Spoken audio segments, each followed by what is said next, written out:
Hey guys, this is the Don with Overlanding Anglers, and welcome back to our More Expo series. We are on day 2 of More Expo, and today is a very special day because we are going to be doing a live Viper cut on the War Machine. So let's go check out Jeff. He is actually measuring and getting ready to do this Viper cut.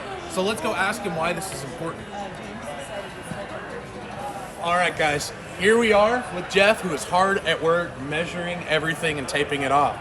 Jeff, tell me a little bit about why we're doing a Viper cut. Okay, so a Viper cut is good for approach angles. So anytime you're on the trail and you're approaching a rock, you want to make sure that you try and cut away certain areas of your body. That way you're not damaging body panels.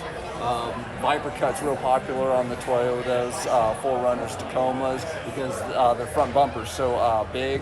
Whereas unlike a Jeep, where that's already cut away. So what we're going to do is we're going to remove this portion of plastic. That way, anytime he comes across a rock, he knows he's going to get full tire contact and not have to worry about his body paint. So what I'm doing is, it's good to use a grease pencil to start out with. Grease pencils are good on all painted surfaces. It easily wipes away if you mess up on like a Sharpie or something like that. Good to get uniform measurements on both sides. On his certain case, he is looking at getting a slim line with maybe the high clearance cut at some point. So I'm going to leave enough plastic where he's not going to run into an issue when that happens. So like on this specific instance, I'm going about 4 3/4 down here, about 1 3/4 down here, and then I will use the painter's tape in order to make a nice clean line. All right, well, there you have it. So we're going to stop distracting Jeff and let him get these lines right so everything is even. And we're going to come back when everything is taped off and we're ready to make the cut. I'm a little nervous.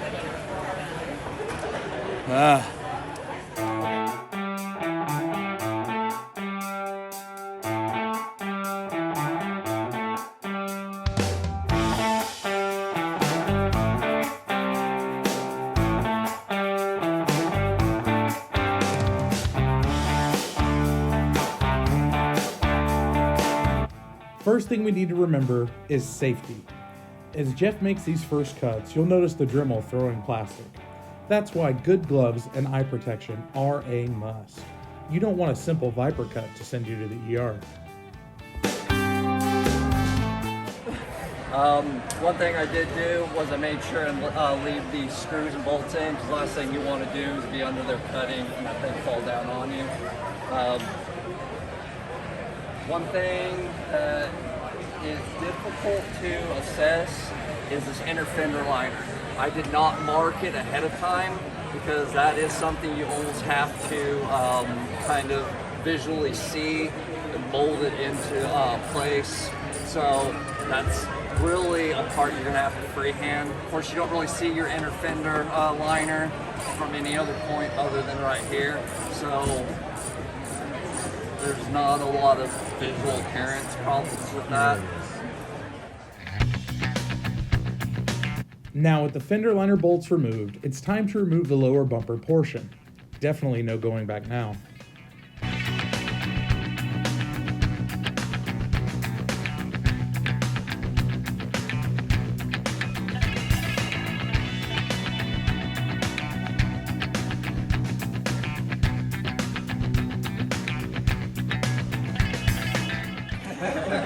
Now for a more finished look, what I do is I go out and I buy door trim.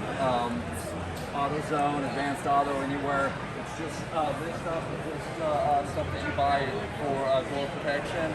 It gives you a really clean appearance, and even if you do have a couple little deviations, maybe where you put that blade back in, this will cover it up, and it just gives you that finished look to it.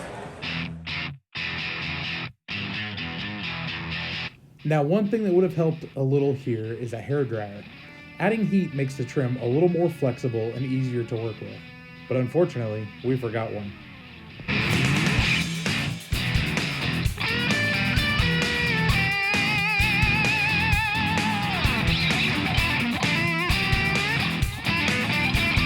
Now, with the trim on, it's time to cut away the inner fender liner.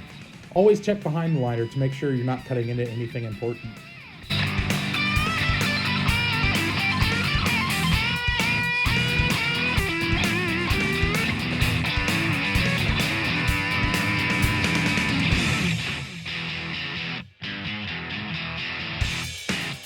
Success.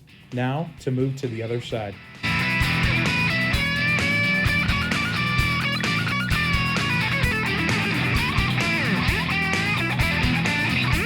Here, we repeat the process, but beware. Behind the fender liner on the passenger side is the windshield washer reservoir.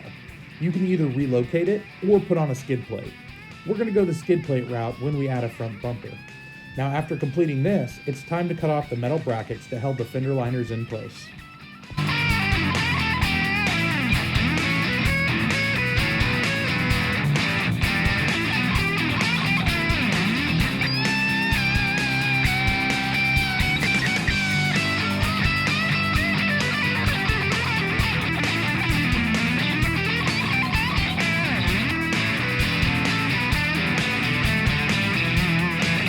Now we're done. Check out this before and after.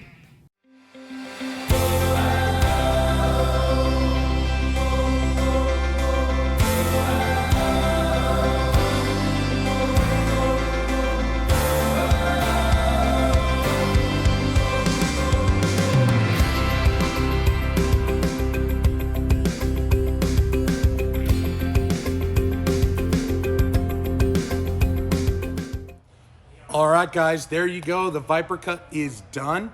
I think it looks fantastic, but most importantly, we have gained some serious clearance, and we have really improved our approach angle. We had about 22 inches of clearance before the Viper cut. Now we have 31 inches of clearance. So that has increased our approach angle from about 15% to about 40%. So this is going to be awesome. It's going to really help with us hitting rocks and making sure we don't cause any further damage. I hope you enjoyed the video, and if you have any questions, please post them down below. And if you do Viper cuts or you have questions or anything, reach out to the guys, either reach out to us or reach out to the guys at Wander Off-Road Outfitters, and we will make sure to get you that information. Until next time, guys, bye.